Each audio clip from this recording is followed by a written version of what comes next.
Seja muito bem-vindo. Está no ar mais um Conexão Popular, o espaço aberto para discussão de temas cotidianos aqui na TV Câmara Taubaté.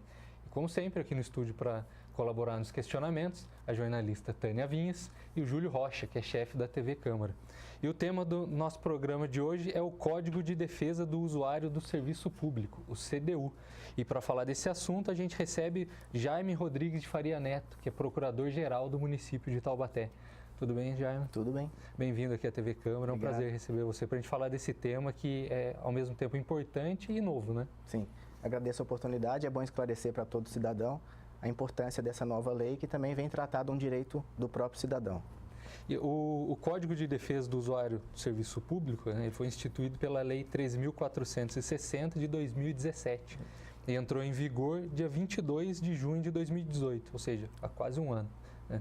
E o CDU tem, como ele tem sido chamado, ele seria uma espécie de defesa do direito do consumidor, só que do serviço público? Exatamente.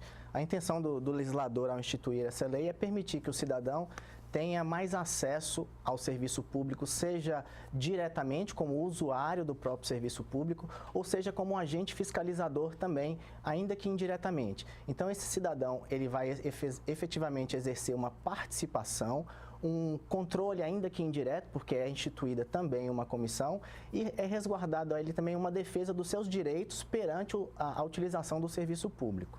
É importante ressaltar que ele também cria alguns deveres, né? Sim, sim. O que é importante porque tem alguns usuários que acham que só tem direitos, mas não tem deveres. É importante ressaltar que, em que pese a existência, né, dos direitos do usuário, ele também tem deveres para com a administração pública, porque não basta só usufruir ou gozar dos direitos que lhe são franqueados. É preciso também saber até onde vai o seu direito e de que maneira vai ser utilizado isso perante a administração pública.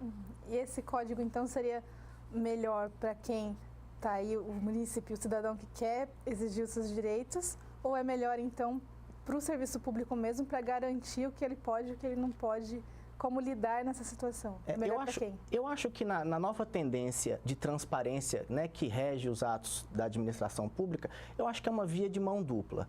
Eu acho que tanto favorece o próprio munícipe, né, que vai ter acesso aos serviços públicos, que vai ter acesso a um serviço público aberto a ele e que ele pode cobrar dessa má prestação ou de uma não prestação a contento do serviço público, mas também é importante para a administração pública, que vai poder, ao oferecer esse serviço para o usuário, dizer exatamente os limites que esse serviço deve ser oferecido. Então, acho que acaba sendo uma via de mão dupla para ambos.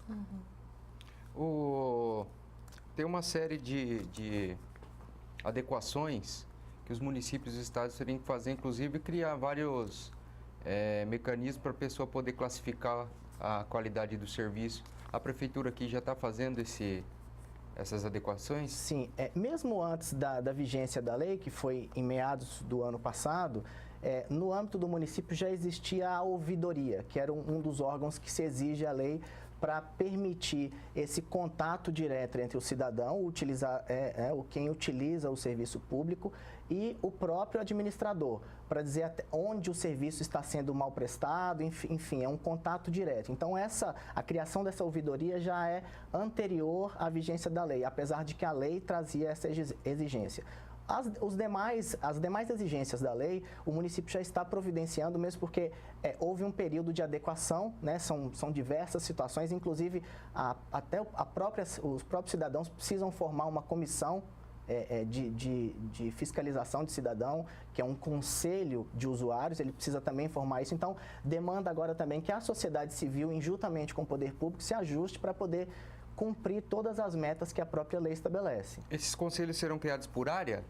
Não, na verdade, de serviço ou é um conselho único? É um conselho único formado de forma paritária entre administração e sociedade civil, né, composta por diversos setores, obviamente, até para poder facilitar a cobrança de serviços diferentes na administração pública, mas ele é um conselho único que permite até de forma deliberativa, a atuação perante os serviços públicos prestados. É isso que eu ia perguntar, porque existe o conselho da pessoa com deficiência, o conselho de saúde, então nesse caso não aplica a eles. O conselho de segurança pública e que inevitavelmente eles já são usuários, né? Sim, sim. Isso aí, complementando o que a Tânia falou. Na sua opinião, a existência de vários conselhos nesse sentido, ele melhora a administração pública ou ele burocratiza ainda mais? Essa é uma discussão que realmente eu acho que um grande número de conselhos existentes às vezes acaba por burocratizar demais a atuação tanto da administração como a cobrança que vem de fora. Se nós formos pensar aí hoje, o número de conselhos existentes no município de Taubaté que efetivamente tem uma atuação, né, que representa, não é tão significativa número versus atuação. Então, talvez a existência de um novo conselho, se já há conselhos paritários por cada área de atuação, não sei se a atuação desse também não vem mais para burocratizar do que propriamente para resolver. Fato é que a lei assim o exige. E aí é necessário, para que cumpra essa exigência da lei, uma constituição de um conselho paritário que vai permitir que o cidadão, no uso das atribuições da lei, que é a defesa da utilização do serviço público, possa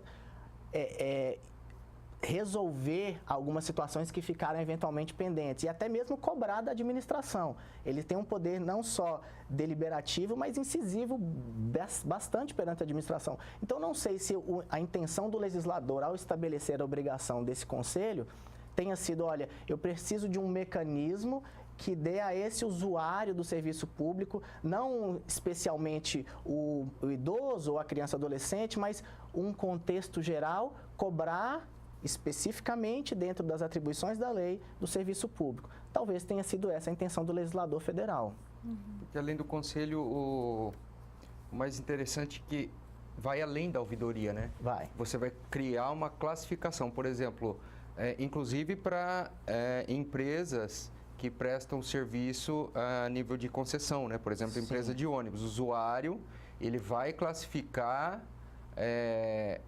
o serviço, por exemplo, de transporte público. Ele vai classificar o atendimento que ele teve no posto de saúde. A prefeitura vai fazer isso aí? Mesmo porque quando a lei diz, e ela até conceitua o que é o usuário e o que é a administração pública, quando ela conceitua esses critérios, ela diz que a administração pública não é só a administração pública direta propriamente dita, mas a indireta e o particular prestador de serviços públicos, como um hospital, como uma universidade, como um concessionário de transporte coletivo. E ela permite, no âmbito da lei, que haja não só uma classificação, mas também uma avaliação desse serviço. E aí é preciso passar por esse critério de avaliação e, finda essa avaliação, o conselho vai emitir um relatório que deve ser encaminhado ao gestor público. E aí, a lei não traz isso num primeiro momento, mas eu acredito que os desdobramentos futuros devem acontecer, inclusive de imputar algum tipo de responsabilidade ao gestor em razão dessas aplicações que a lei já trouxe e que ele não tomou providências num primeiro momento, né? Quem sabe uma improbidade administrativa ou algo do tipo que não estão diretamente capitulados na lei, mas que, eventualmente, numa interpretação da lei de improbidade administrativa, pode vir no futuro, sim, a responsabilizar um eventual gestor que não cumpra aquilo ali. O senhor não acha que falta um pouco dessa responsabilização? Hoje em dia, por exemplo, no caso da ABC, que tem muita gente que reclama dos ônibus, e daí fica nessa história de por que a prefeitura não cobra tanto, já que ela presta um serviço para a cidade. Então, fora esse código, muito antes disso já não deveria ter mais esforço nessa fiscalização? Às vezes eu digo que a grande dificuldade da sociedade brasileira como um todo é que as coisas às vezes passam a funcionar depois que a lei vem para imputar algum tipo de responsabilidade, infelizmente. E aí a gente pega num histórico aí, é tudo em relação a isso. A gente tem uma legislação, por exemplo, de licitações bastante rigorosa, mas que apesar de bastante rigorosa, muitas vezes é burlada. A administração tem uma grande dificuldade de adquirir objetos, produtos ou serviços por conta dessa lei de licitação que é bastante burocrática. E aí, voltando na questão da burocracia, a administração compra mal, paga caro e recebe um produto ruim por causa disso. Quem sabe se não é em razão de um histórico que nós temos de dificuldades na administração, para não dizer, né, uma má gestão administrativa, e isso acabou gerando um enrijecimento da legislação. E aí, infelizmente, talvez seja isso. Vem um outro instrumento, e aí os próprios doutrinadores já dizem, a gente tem muita lei no país, talvez se tivesse um pouco menos, as coisas se resolveriam. O problema não é a falta de lei, o problema é a consciência das pessoas em relação ao cumprimento da lei. E aí, volto a dizer, será que não é uma falta de consciência, como você mesmo colocou, que trazer a necessidade de uma nova legislação para tratar de um assunto que parece tão óbvio que a administração tem que prestar um bom serviço, seja por ela, pela administração indireta, pelos seus concessionários, né? E aí está todo mundo, às vezes, preso a legislações, como no caso de uma concessão de serviço público, no caso do transporte especificamente. A empresa vencedora, por exemplo, está presa a um contrato que está preso ao município. O município pode tomar alguma providência? Sim, obviamente. Tem ali as multas que estão previstas. É possível uma rescisão? É possível uma rescisão desde que cumprida uma série de outros requisitos. E aí, às vezes vai se protelando e vai chegando num momento em que não é possível mais. Quando há alguma imputação de multa à empresa, como no caso da empresa de transporte em Taubaté, que sofre uma série de multas, isso às vezes é judicializado e a justiça muitas vezes consegue prorrogar isso e permitir que a coisa se delongue. Então, assim, eu acho que está faltando um pouco mais de mudança de consciência do que propriamente de lei. Se cada um, né, no seu interno conseguir se conscientizar do seu papel na sociedade, talvez o número de legislações e de exigências que são feitas tanto para a administração como para o próprio cidadão, como você muito bem ressaltou no início, é mais uma obrigação do município, é melhor para o município ou é melhor para o cidadão? Se cada um se conscientizar, talvez fosse melhor para todo mundo lá atrás e não precisaria de uma nova lei. Mas, enfim, é difícil estabelecer um critério. Por que dessa nova legislação se já era uma coisa tão óbvia? Felizmente. Então nós vamos para um breve intervalo, daqui a pouco a gente volta para continuar essa conversa sobre o Código de Defesa do Usuário de Serviço Público. Não sai daí.